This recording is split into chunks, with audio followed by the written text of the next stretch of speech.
আমি যদি তো এখানে তোমরা ধর্ম প্রথমে এই করি, শুয়োরের আপনি বাচ্চার একজন কথাগুলো মুসলিম হয়ে শোনো, আপনি আমাকে তারপর beef আমি খাইয়ে কিছু দিলেন। বলছি। আপনি আমাকে গোমাতাকে খাওয়ালেন আমাদেরকে। क्या मजाक चल रहा है ये आपके यहाँ पे?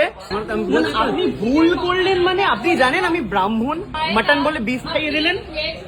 আমরা এই মুহূর্তে পার্ক স্ট্রিটে একটা ভীষণ বড় রেস্টুরেন্টে রয়েছি, যেখানে আমরা অর্ডার করেছিলাম মাটন স্টেক।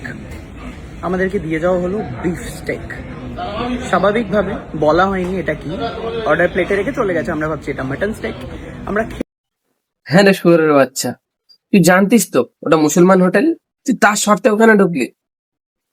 তুই গরুর গোস্ত খাস না, গোমাতা খাস না, তাহলে তুই সেখানে যাবি কেন? আমার আসল কথা হচ্ছে তুমি এই এই কথার উত্তরটা দাও। তুই ওখানে যাবি কেন? তুই খাস না, গিয়ে খেয়ে পুরো প্লেট সাফ করে দিলি, তারপরে মনে উঠলো ওটা গরুর গোস্ত, গোমাতা। হ্যাঁ, আবার বলিস নিজেকে আমি ব্রাহ্মণ। সারা শুয়োরের বাচ্চা, মানে ফেমাস হবার আর কোনো পেলি না, তাই তো? কন্টেন্ট পেলি না, এটাই দিয়ে ফেমাস হতে হবে। কি হবে তোদেরকে?